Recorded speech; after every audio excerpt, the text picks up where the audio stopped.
Ruth chapter 4. It's become almost a custom these last few messages in Ruth to take note of repeated words. In Ruth 2, we had the repeated word glean or gleaning. In Ruth 3, we had the repeated words lie down or just lie. Ruth 4 has a repeated word as well, and it is redeem or redeemer.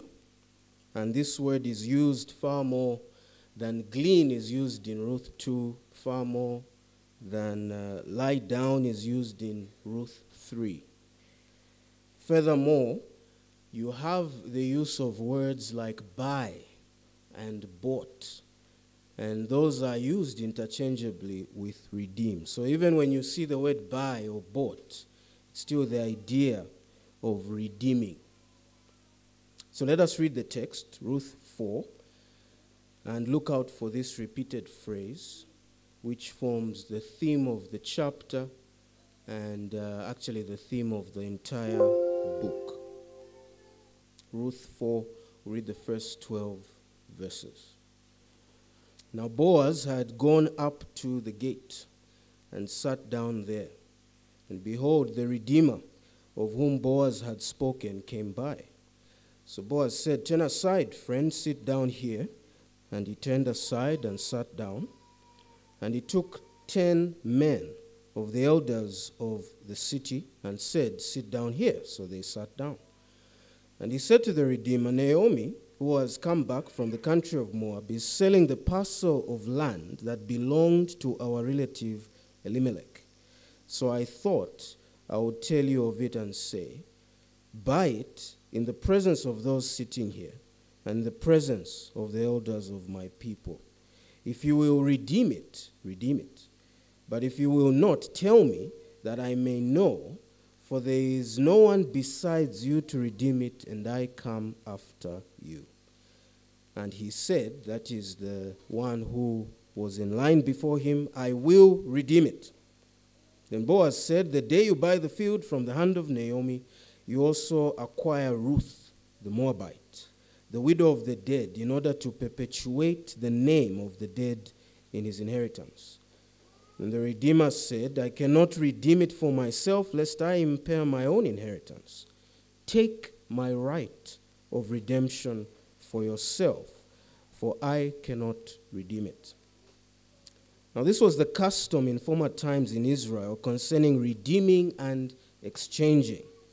To confirm a transaction, the one drew off his sandal and gave it to the other. And this was the manner of attesting in Israel. So when the Redeemer said to Boaz, "Buy it for yourself," he drew off his sandal.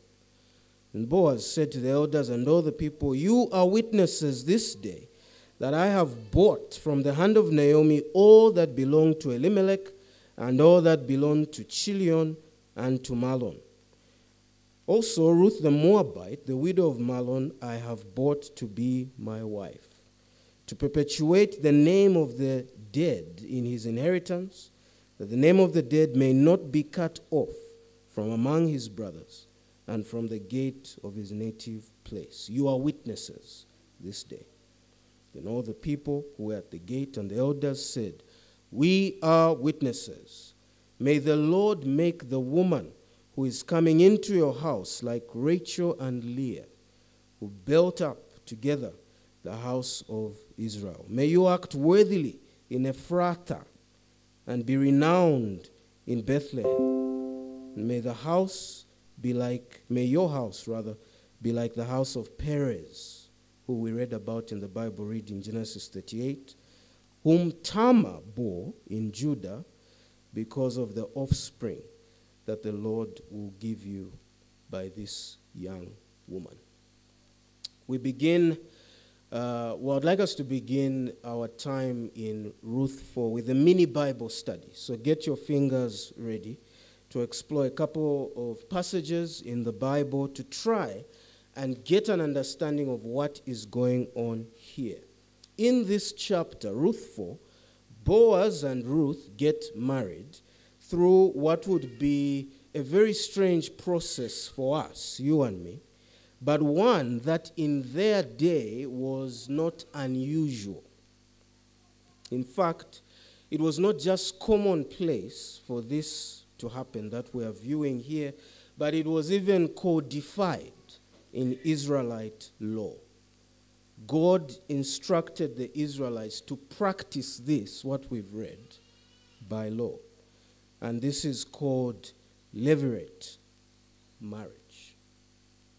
Levirate marriage was a very interesting and strange for you and me tradition and practice in Israelite law and culture. It is mentioned directly about 3 times and alluded to a few other times in the Old Testament.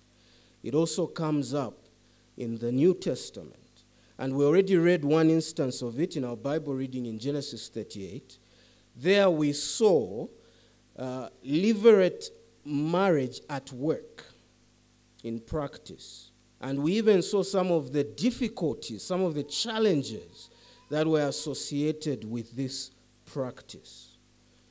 A second place is in Deuteronomy 25. Let's turn there, where levirate marriage is mentioned. In fact, in Deuteronomy 25, verse 5 to 10, the law is described quite clearly there. We saw the practice of it in Genesis 38. We see the law stipulated in Deuteronomy 25. Deuteronomy 25, beginning at verse 5 down to verse 10. What is this law and cultural practice? It says, Deuteronomy 25, verse 5, if brothers dwell together and one of them dies and has no son, the wife of the dead man shall not be married outside the family to a stranger. Her husband's brother shall go into her and take her as his wife and perform the duty of a husband's brother to her. And the firstborn whom she bears shall succeed to the name of his dead brother. And here is the key, that his name, the name of the dead brother, may not be blotted out of Israel. And if the man does not wish to take his brother's wife, then his brother's wife shall go up to the gate to the elders and say, my husband's brother refuses to perpetuate his brother's name in Israel. He will not perform the duty of a husband's brother to me. Then the elders of his city shall call him and speak to him. In other words, try and persuade him to do this. And if he persists, saying, I do not wish to take her, then his brother's wife shall go up to him in the presence of all the elders and pull his sandal off his foot and spit in his face. And she shall answer and say, so shall it be done to the man who does not build up his brother's house. And the name of his house shall be called in Israel, the house of him who had his sandal pulled off. This was the law. Very strange. Very interesting. It was not complicated. Strange for us, certainly, but not complicated. The point was that a woman whose husband has died without them having a son would be united to the husband's brother in marriage.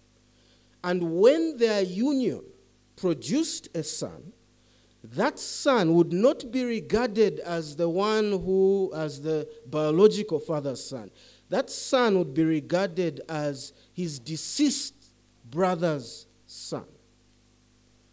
And the property of the deceased would also go to that son whom he bore.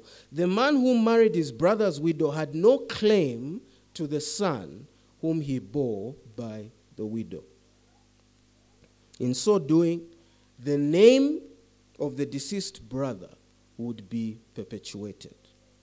In fact, the term levirate is taken from a Latin word which means husband's brother or brother-in-law.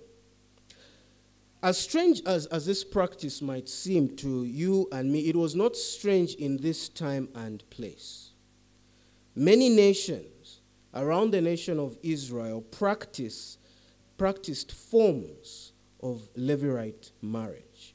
This was practiced in foreign and pagan nations, such as in the Babylonian Empire and in the Assyrian Empire. In fact, forms of levirate marriage are practiced today all over the world. In Asia, countries like India and China, and even in Africa, countries like Nigeria, Kenya, Sudan, Ghana, and by the way, Zambia. We have a form of this in our culture, and I've gone through it. Maybe some of you have. I remember when I was much younger being told that I would receive the name of an uncle who died in the family, my mother's cousin. I underwent some ritual where my oldest aunt, his oldest sister, that cousin, your cousins were, you're all brothers and sisters. So his oldest sister in the family, my aunt, performed this ritual where she drank some concoction that she had made, and I was brought actually to sit down in the middle of the room while the family surrounded right after his burial, and she drank this concoction, mixed it in her mouth, and spat it around my neck, and said some words.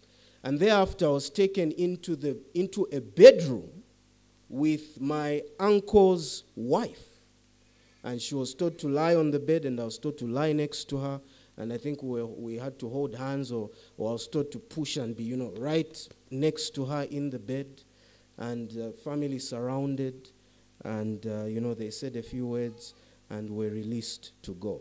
And I remember bumping into her later around the funeral house, and she smiled and said something like, "You're now my husband." And I said, "Oh, okay." So it's the same concept, it's the same idea. But the form of levirate marriage in Jewish culture that we see in the Old Testament here was somewhat different. It was only invoked in the case where a man died without leaving male children. If there were male children, it was not necessary.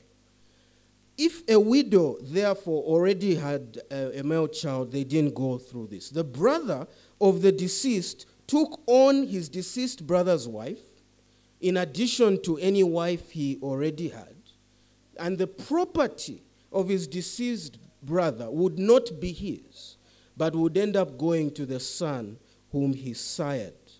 It was under his care temporarily, but it would end up with the son who he sired. And even in our culture, the way your son would have your surname or take your name, the son he sired would not take his name. He would take his deceased brother's name. So he would still be called the son of so-and-so, not his son. And he would have no claim on the son and no claim on his brother's property. In other words, in the Israelite form of this was a pure act of service that a brother performed to his deceased brother by giving that deceased brother a son, by which his name would be perpetuated and his inheritance would be preserved in the family. Now, it is evident when we read the mentions of this in the New Testament, in the Old Testament rather, that it was not a popular, it was not an attractive proposition for a brother to do this on behalf of his deceased brother. We saw in the Bible reading, Genesis 38, that the son of Judah, dies, leaving a wife, and Onan is brought on to perform this duty, And Onan is unwilling to do it. He goes out of his way to ensure that his brother's wife does not conceive. He wasn't interested. And for that reason, God is very angry with him and actually kills him. And you know what Genesis 38 verse 9 says? It gives us the reason why Onan was ready to risk his life to avoid this. It says, but Onan knew that the offspring would not be his. That's why he didn't want to do it. He understood this is pure service. There's nothing for me to get out of this. The children I give this woman will not be called mine. They will not even carry my name. They'll carry the name of my dead brother.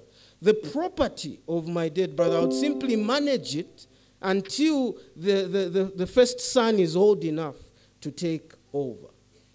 And so it was not an attractive proposition. Levirate marriage is also mentioned in the New Testament. Look at Matthew in the New Testament, Matthew chapter 22.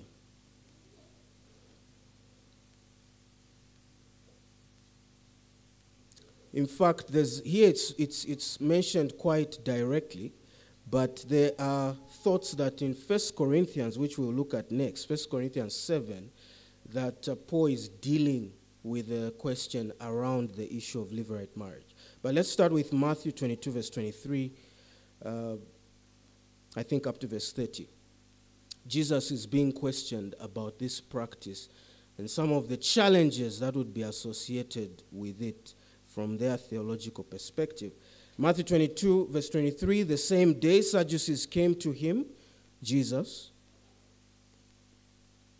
who say, Sadducees, that there is no resurrection. And they asked him a question, saying, Teacher, Moses said, if a man dies having no children, his brother must marry the widow and raise up offspring for his brother. This was the issue.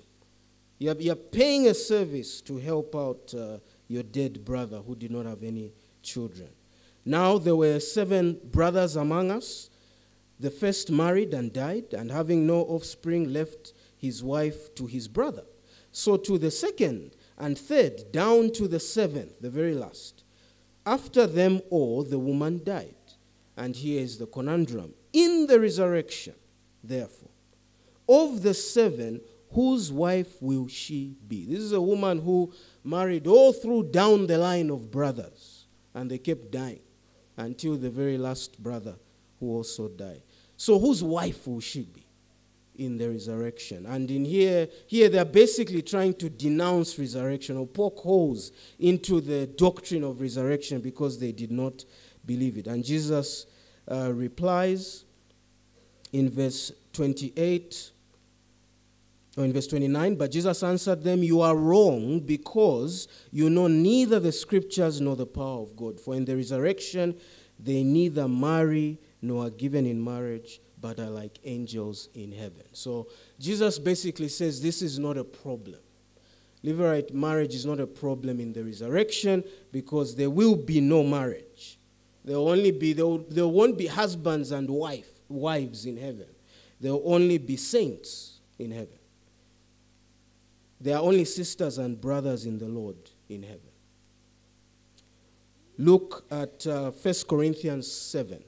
In 1 Corinthians 7, some scholars, theologians, teachers think that Paul, although it's not mentioned directly, they think that Paul here is talking about or addressing a question about levirate marriage.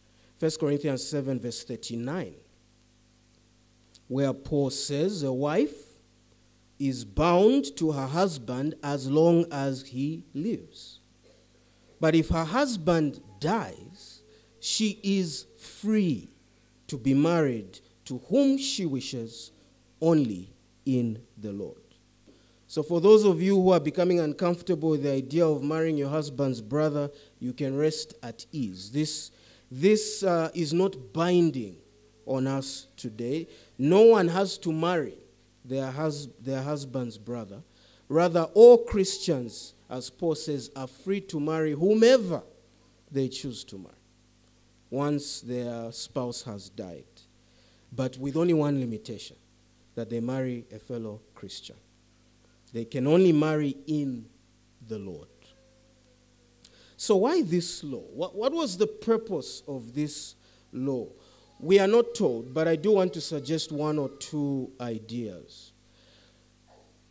Firstly, in a culture where women were limited in terms of what they could do, what they could say, what they could own, levirate marriage provided care and protection for widows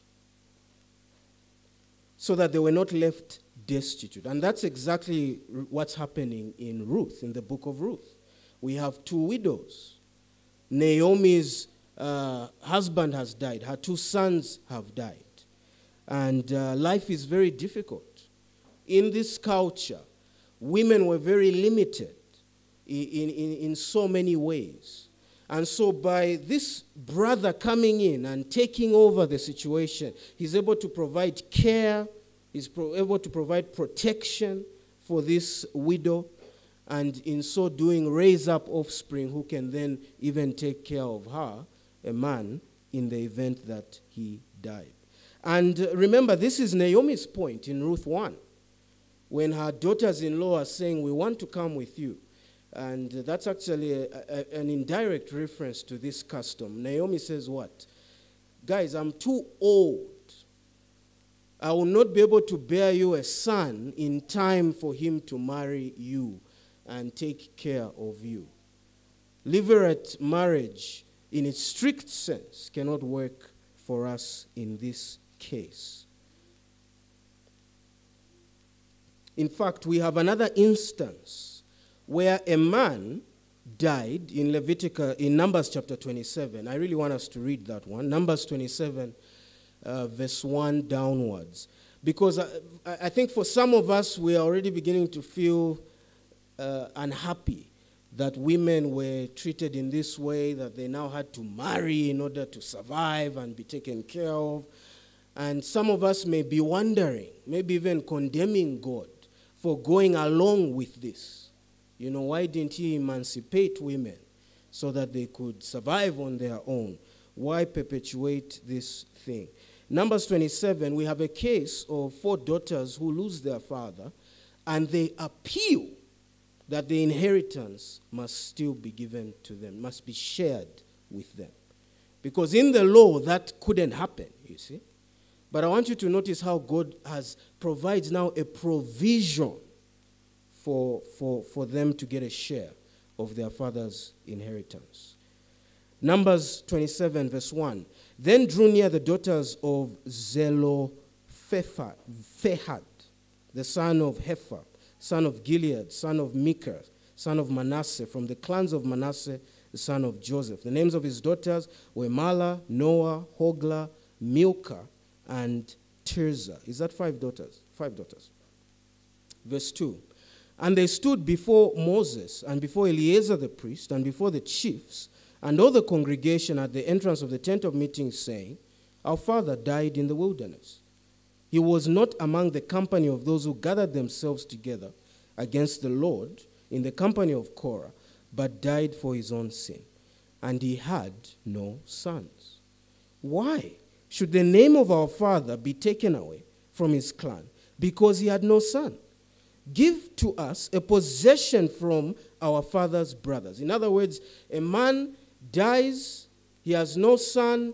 There's this rule here that the inheritance, therefore, must go to his brothers. And the daughters are saying, we want a share from what our uncles are getting, from what our father left behind. Verse 5, Moses brought their case before the Lord. And the Lord said to Moses, the daughters of Zelophehad are right. You shall give them possession of an inheritance among their father's brothers and transfer the inheritance of their father to them. And you shall speak to the people of Israel, saying, if a man dies and has no son, then you shall transfer his inheritance to his daughter. And if he has no daughter, then you shall give his inheritance to his brothers.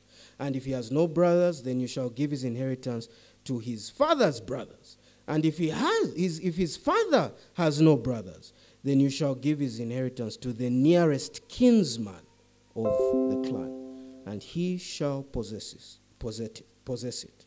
And it shall be for the people of Israel a statute and a rule, as the Lord commanded Moses. One thing we need to understand about Israelite law, about a lot of the things that we read that God had commanded and put in the law. And a lot of them, people use those laws to attack God and say, how could God go along with this injustice, this ill treatment of women? How could God go along, for example, with slavery, something so inhumane?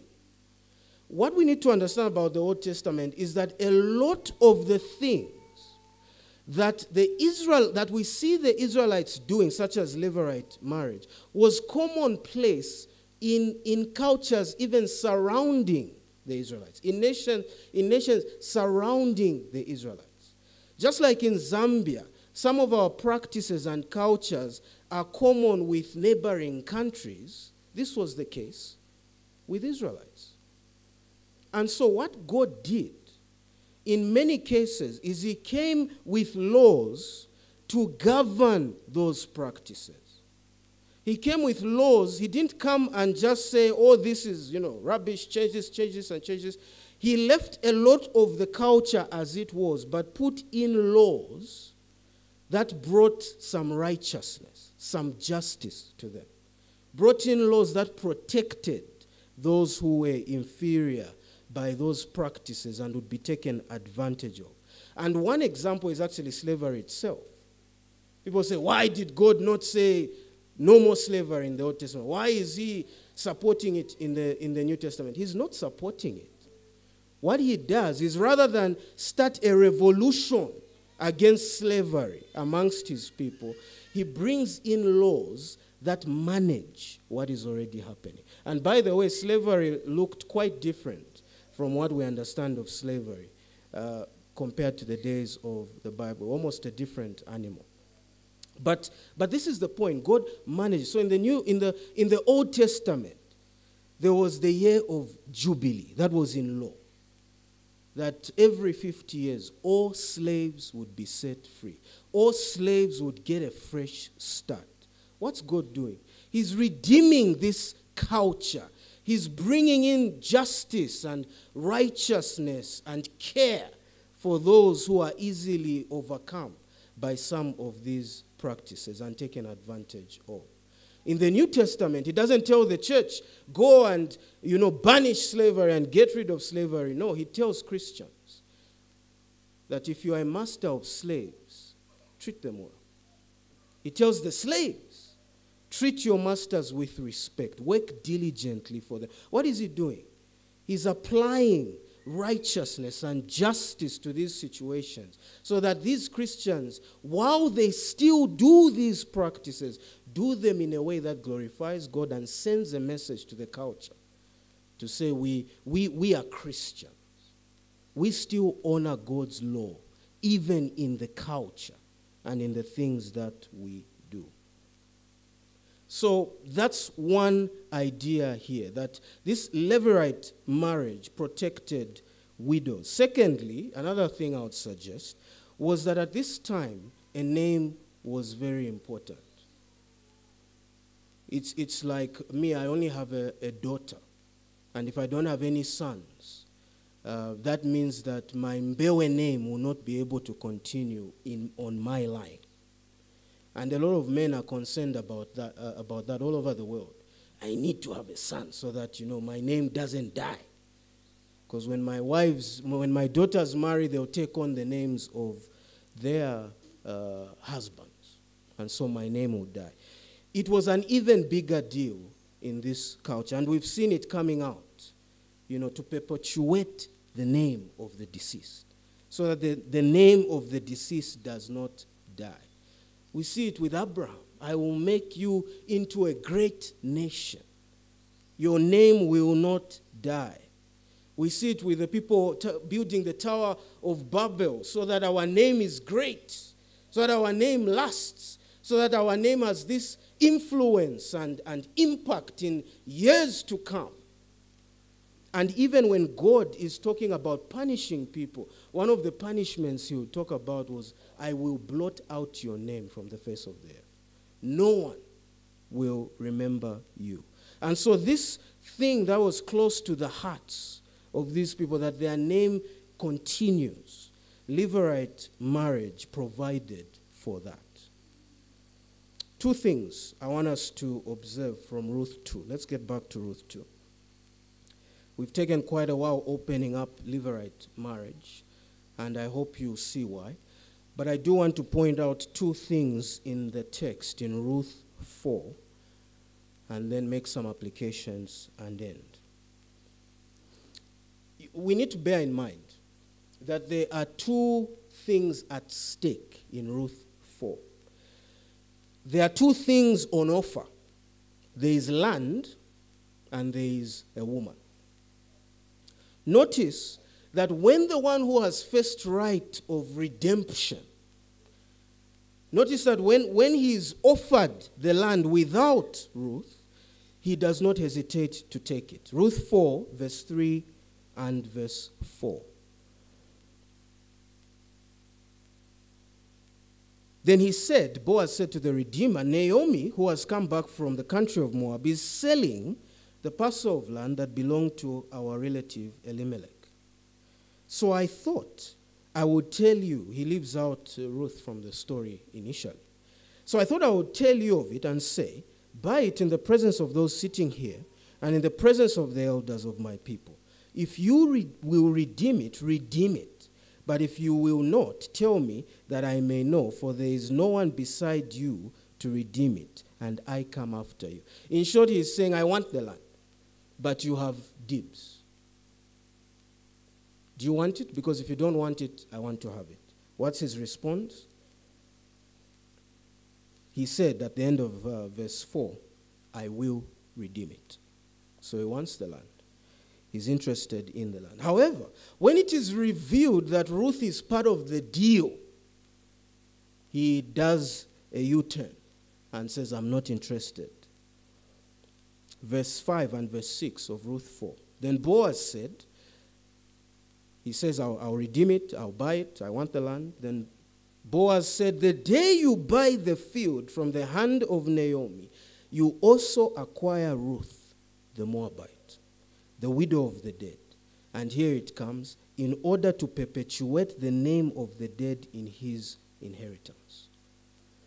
Then the Redeemer said, I cannot redeem it for myself, lest I impair my own inheritance. Take my right of redemption for yourself, for I cannot redeem it. Why does he reject? Why? He's interested in the land when Ruth's not part of the deal. When he's told actually the land comes with Ruth, he says, I'm not interested. And he gives a reason.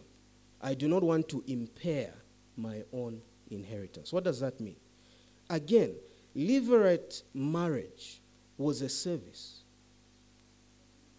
There wasn't much in it for you. You had more to lose than to gain by signing up for this system. People preferred to not do it and have a woman spit in their face in front of everybody. Look at how in Genesis 38, Onan is killed for not wanting to perform this duty. And Judah, his father, has to now hide the son that is left for fear that if I also send this last son of mine, he will not be interested in this and I'll lose him as well. And so he just keeps his son from Tamar. Why? There was more to lose than to gain. It was a service. Those children would not be yours. The wealth that your brother, your deceased brother had would not be yours. And one of the things he's probably meaning here, one of the things we can suggest is saying, I have to now not only provide an heir for the deceased relative, but on top of that, I'll have to manage his inheritance, and I won't even benefit from it. I'm putting resources to manage this property only to give it to someone. There's nothing in it for me. Count me out. If I was going to get the land without having to produce an heir for the deceased, I would go for it. But now that you are telling me that I have to produce an heir, I am not interested. This is actually a theme in Ruth, this idea of rejection. Ruth is said to be a worthy woman in Ruth 3:11. Boaz is said to be a worthy man in Ruth 2 verse 1. The irony is that even though these two are called worthy, upstanding, these are desirable for a mate, the irony is that in the book of Ruth, there is no interest in them. Look at Ruth 3, verse 7 to 10.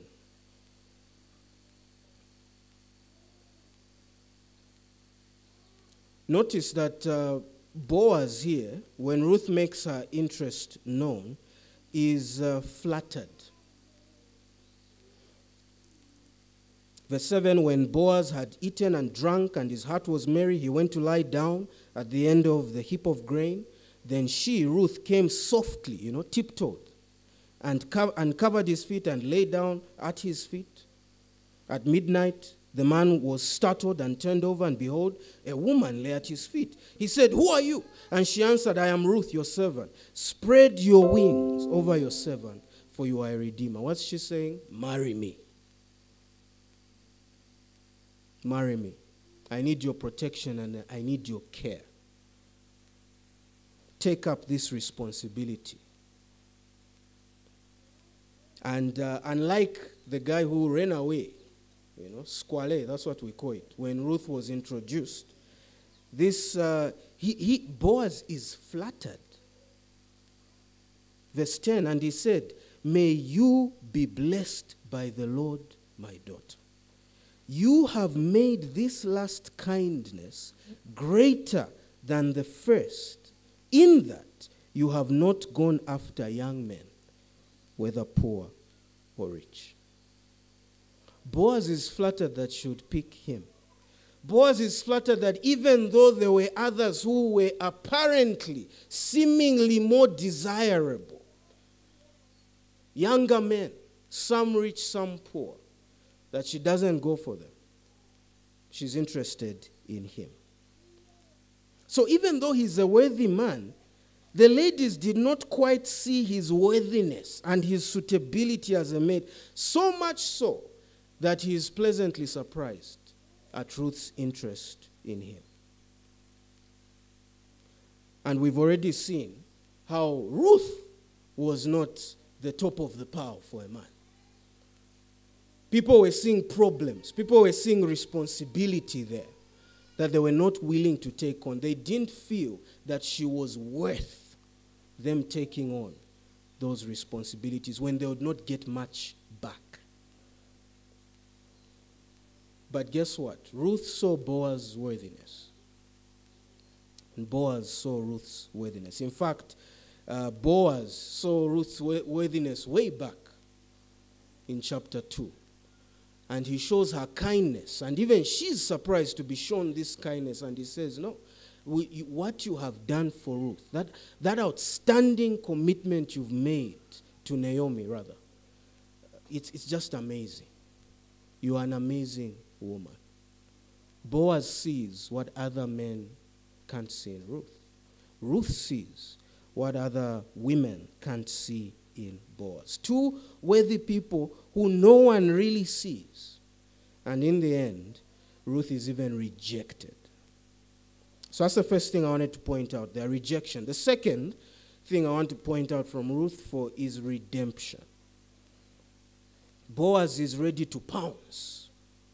It is as though he knew that the man in line before him would back out, and he is ready and eager to take it up and make Ruth his wife. And so he does so without hesitation. Ruth 4, verse 9 to 10. Then Boaz said to the elders and all the people, "You are witnesses this day that I have bought from the hand of Naomi all that belonged to Elimelech and all that belonged to Chilion and to Mahlon. And Ruth the Moabite, the widow of Mahlon, I have bought to be my wife." What do we learn from this? At least two things. One for each. So we've talked about how there is rejection in this passage.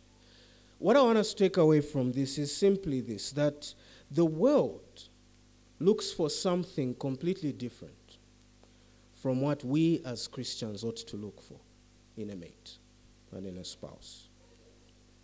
Here are two outstanding people, completely bypassed by others. The world prioritizes appearance, status, wealth. The first question is, what does he look like? What does she look like? He has to be handsome. She has to be beautiful. The figure, of her body, the figure. One man at church used to say, the shape, brothers, the shape has to be right. The world asks, what car does he drive? Does he even drive? They are literally, the world asks, what has she studied? What has he studied? What is his career in? That's what the world looks for. Those are the things that count for the world. That is what determines who is a suitable candidate for a husband or wife. Things which are here today and gone tomorrow. Things which don't last. As Christians, we ought to look for much more than that. We ought to look for character. We ought to look for people who are walking with God. We ought to look for people who inspire us. There's no doubt Ruth was inspired by Boaz. His kindness.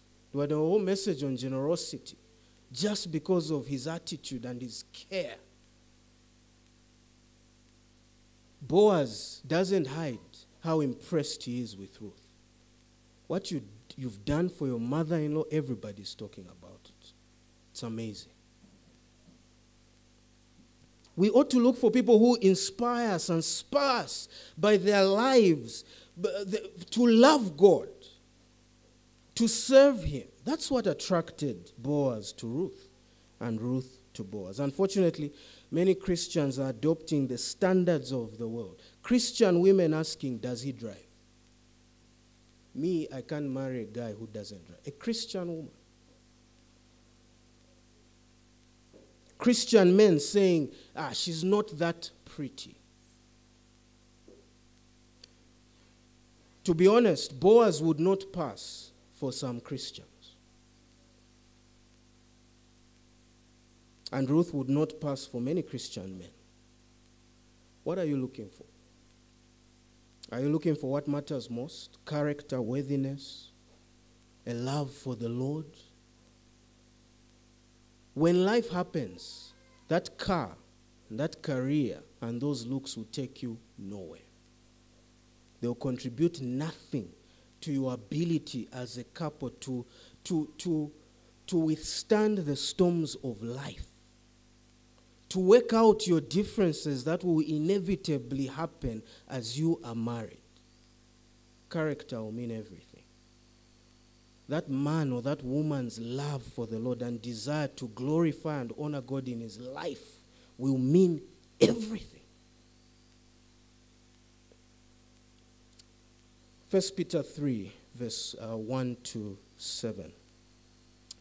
That's the point being made here. In 1 Peter 3, verse 1 to 7. It says, likewise, 1 Peter 3, 1 to 7, wives, be subject to your own husbands, so that even if some do not obey the word, they may be won without a word by your beauty. No, by your conduct.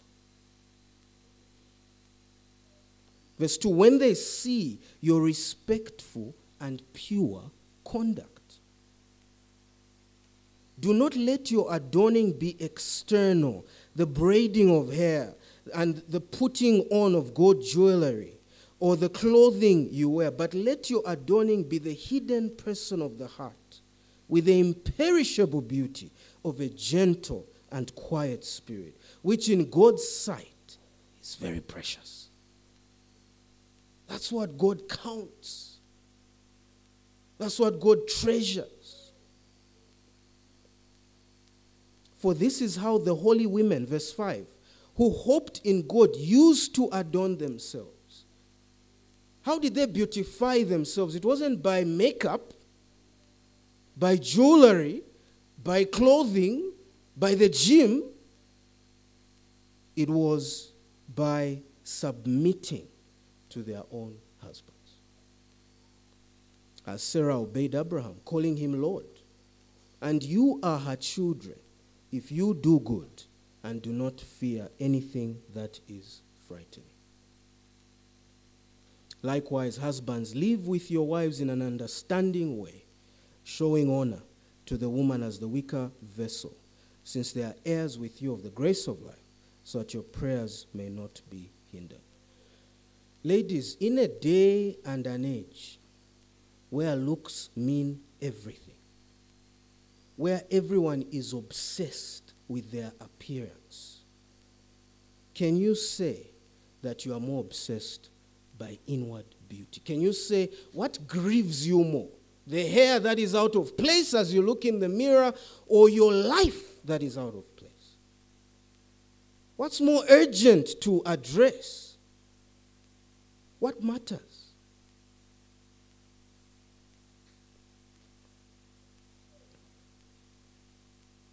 This is what was attractive to Boaz about Ruth, her worthiness. And if we say we're Christians, then what matters to us must be the beauty on the inside. And you know, the world is putting pressure. All the movies we are watching, it's all about how someone is looking, losing weight, makeup and new hairstyles and all these things. And you are inundated with this. But you must remember your identity as a Christian. You must remember what the Lord calls you to. An inner beauty. Not to say the outer beauty is unimportant, but it's a problem when that is the priority. When that is the most important thing. And men, if you encounter a woman, you're looking for a spouse, and that is what she cares about most, above and beyond her inner beauty, run. Do what that first Redeemer did. Head the opposite direction. Those will not take you anywhere. Secondly, finally, and most importantly, this reluctance that we see of people in the Bible to play the role of a redeemer, to play to be a husband's brother to his brother's wife. It must make us appreciate our Redeemer, Jesus Christ. Onan lost his life escaping this role, trying to escape this role. This man we're talking about in Ruth 4, who had first speak, ran away from being Redeemer. There was nothing there for him. It was all give and nothing really to get in return. It was going to cost him far more than he would ever hope to gain. Thank God for our Redeemer. That though it cost Jesus everything, and though he had nothing to gain and everything to lose, by coming down to redeem us from sin, he still went through with it. He did not run off like the Redeemer in Ruth. Thank God that Jesus was not in it for what he could get. His focus was what he could give to save us from our sin. And so he died on the hill called Calvary to redeem us from what Paul calls the curse of the law. How we're running in circles as we're trying to fulfill the law's demands, and it wasn't working. One step forward, 3 steps back. Jesus says, I'm going to take care of it all by myself, and I'm going to redeem these people. Thank God he put his benefit aside to benefit us. You want to know what Levirate marriage is all about?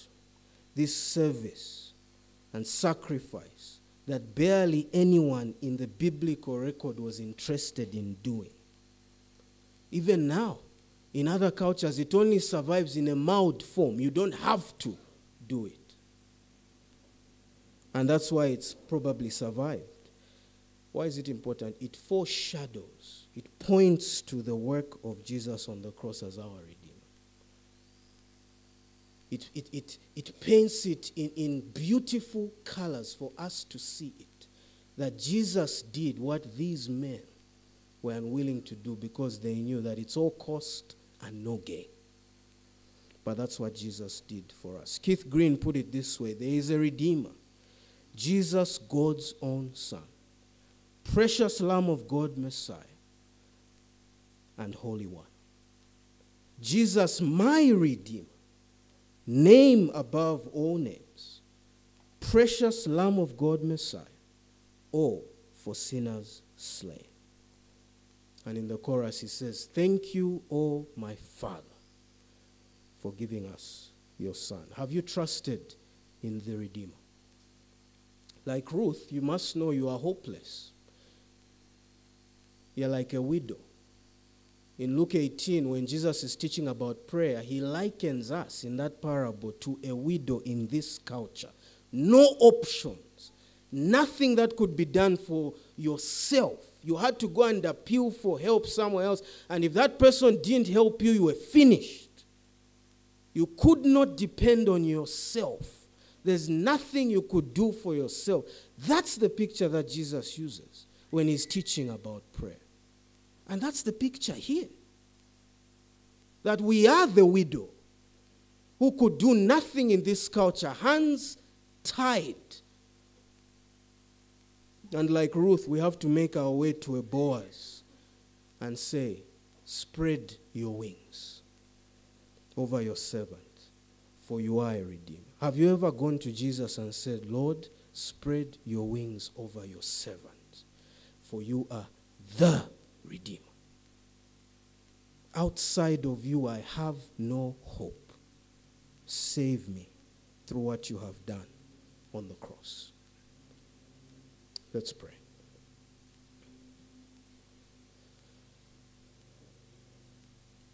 Oh, Father in heaven, we want to thank you for your Son, Jesus Christ, the Redeemer to top all Redeemers, the Redeemer who shines in bright light because of the many who preceded, who were unwilling to be a Redeemer.